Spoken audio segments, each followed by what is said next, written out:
about it absolutely alone in the world now, an outlier country. Last month, England's National Health Service announced that there's not enough evidence to support the safety or clinical effectiveness of puberty blockers for third graders, and that they were going to stop fumbling around with children's privates, because that's Prince Andrew's job. For years, the woke left has treated Canada like some kind of perfect dreamland, a shining example of what America should become. They picture it as a snowy paradise of kindness, progress, and peace. But not everyone is buying that fantasy. One of them is Bill Maher. In a sharp and fiery episode of Real Time with Bill Maher, he completely tore apart the myth of Canada being a liberal wonderland. His words hit hard, and he didn't hold anything back. If you think this will be a soft discussion, buckle up. This one burns. Canada was where every woke white college kid wearing pajama pants outdoors who'd had it up to here with America's racist patriarchy dreamt of living someday. I mean, besides Gaza.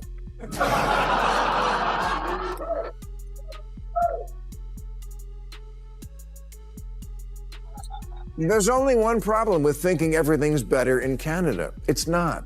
Not anymore, anyway. Last year, Canada added 1.3 million people, which is a lot in 1 year, the equivalent of the U.S.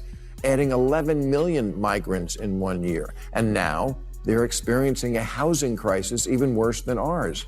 And we're sleeping in tents. Right from the start, Maher goes after the left's fantasy about Canada. The first thing he points out, their housing crisis, a disaster fueled by Canada's wide-open immigration policies, which many progressives in the U.S. love to praise. But the reality is grim. Canada is facing a shocking housing shortage, around 3.5 million homes short by 2030. That's a gap so huge it makes even California's housing issues look small. More than 1 in 5 Canadian households already spend over 30% of their income just to afford rent or mortgage payments. Yet, despite this chaos, many on the left keep calling Canada the promised land. Maher doesn't just laugh at this, he burns that illusion to the ground. But it sounds bad.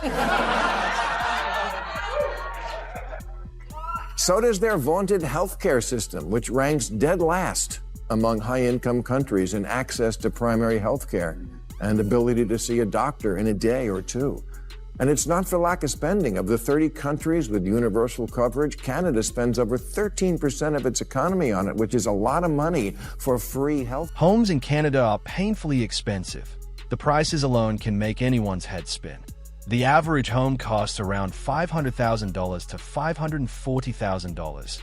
And in cities like Vancouver and Toronto, that number easily climbs past $750,000 to over $1 million USD. Now compare that to the US, where the average home is roughly $350,000 to $400,000. Suddenly, Canada doesn't look so dreamy anymore. The woke left keeps saying America should copy Canada's system. But let's be honest, most of them already struggle to afford life in America. Imagine tacking on Canadian-level prices to that. It wouldn't create a utopia. It would create mass eviction notices. Maher's point is simple. If America copies Canada, you won't get affordable living. You'll get priced out of your own home. I'm not saying Canada still isn't a great country. It is, but those aren't paradise numbers. If Canada was an apartment, the lead feature might be America adjacent.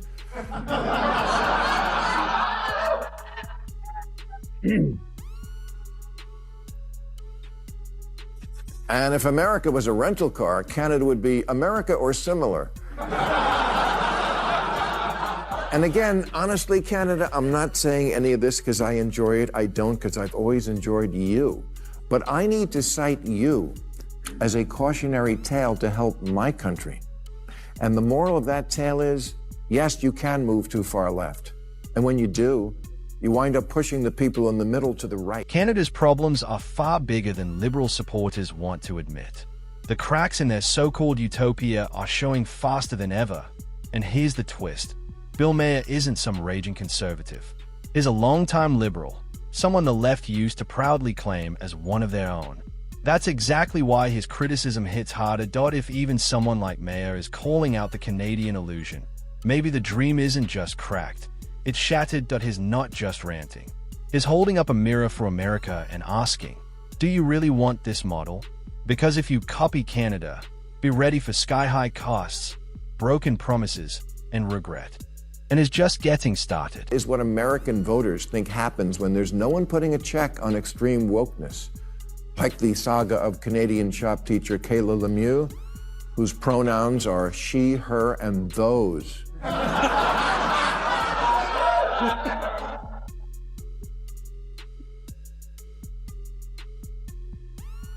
Kayla is now back to being a guy named Kerry, but 2 years ago when they showed up to teach children, the progressive high school they taught at said that they, the school, not the person. Really, you couldn't have found another word. We were using that one. Anyway, okay. They were committed to a safe environment for gender expression. Safe for who? What about the children? So, is Bill Maher confessing that he's turned conservative? Not exactly. What's happening is what always happens when the left drifts too far into its own extremes. When a movement goes so far that even lifelong liberals can't recognize it anymore, the middle starts to look right-wing. People like Maher, Joe Rogan, and even Elon Musk haven't really changed. The political landscape around them has. Rogan used to be a hero to progressives. Now he's called right-wing simply for questioning woke ideas. Musk, who built electric cars and rockets, hardly sounds like a conservative. But since he refuses to follow leftist groupthink, he's labeled as one. Maher fits the same pattern. He's still the same man he's always been. It's the left that sprinted off the cliff, leaving people like him looking conservative just for standing still. The equipment in that shop class.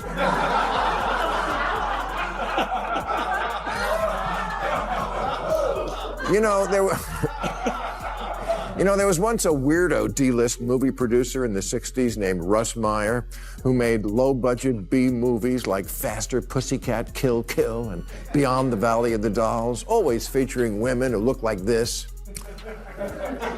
His movies played in porn houses and were featured in Hustler and Playboy. Okay, fine, but who says no when it comes to huge, ridiculous, save that for the kids? And this is what happens when society decides everyone can invent their own pronouns and everyone else must play along. The result? Total confusion. Maher gives the example of students who couldn't even figure out their teacher's gender. One day, the teacher arrives in a dress, demands to be treated as a woman, and everyone is told to agree. The next day, he's back to being a man as if nothing happened. The students are left wondering, who exactly is our teacher today? That's not education, that's theater, and not the kind that inspires. It's the kind that leaves people lost and unsure. When identity shifts with the wind, clarity disappears. All that's left is confusion wrapped in contradictions. Why people vote for Trump? They say in politics, liberals are the gas pedal and conservatives are the brakes. And I'm generally with the gas pedal, but not if we're driving off a cliff. On the trans issue, America is no ands, ifs, or buts about it, absolutely alone in the world now, an outlier country.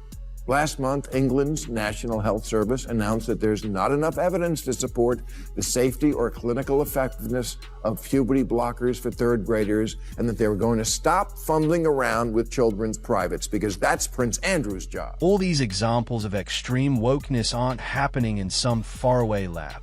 They're happening right next door. In Canada, this is the country that American liberals hold up as the golden example, their shining star of progress. But when you look closely, you don't find peace and progress. You find sky-high housing costs, chaotic identity politics, confused classrooms, and government policies that feel more like social experiments than real solutions. Still, the American left keeps staring across the border, dreaming that Canada is some kind of paradise. But if this is paradise, it's one built on debt, confusion, and denial. Bill Maher's message is clear. Before copying Canada, maybe take a real look at what's happening there. Because the fantasy doesn't match the facts. The other good place countries, in direct opposition to America's choice to affirm children's wishes on switching gender, no matter the age or psychiatric history. The far left, which always like to use, well, Europe does it.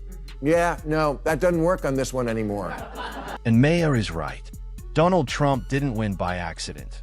He won because millions of Americans, including centrists and frustrated liberals, were sick of non-stop wokeness from the left. The Democratic Party had turned itself into a circus full of identity politics, cancel culture, and virtue signaling. People got tired of being preached to. They didn't want moral lectures. They wanted leadership. And it wasn't just conservatives who walked away. Moderates, independents, even young voters, the very group Democrats thought they owned, started tuning out. They didn't like the idea of trading freedom of thought for ideological control. The DNC became less like a political party and more like a scolding classroom. And when the left failed to offer real leadership, they handed Trump the perfect opportunity, a gift-wrapped victory born out of frustration. On immigration, Sweden opened its borders to over 1.5 million immigrants since 2010, and now 20% of its citizens are foreign-born, and its education system is tanking, and it has Europe's highest rate of gangland killings. And one result is that the far-right parties are in the government now there for the first time. To which liberals say blaming immigrants for the rising crime rate is racist. Yeah, but is it true? Of course it's true. It's not a coincidence the quality of life went down after the Somali gangs started a drug turf war using hand grenades. Calling it racist doesn't solve the problem. It hands future elections to someone who will solve the problem and who, I promise, you're not going to like. Here's the irony the woke crowd refuses to see. Many of the same countries they idolize, the ones they say America should copy, have already stepped back from the very policies our left pushes hardest. Countries like Sweden, Finland, and the UK, all seen as progressive icons, have either restricted or ended medical gender transitions for minors. They did it because the science wasn't solid and the long-term risks were too serious. Some banned it outright until adulthood. These governments studied the data and decided that protecting children matters more than pleasing activists. Yet in America, the left keeps pushing these ideas as if the whole world agrees. But the truth? Even the so-called enlightened countries know better than to gamble with children's futures just to satisfy ideology.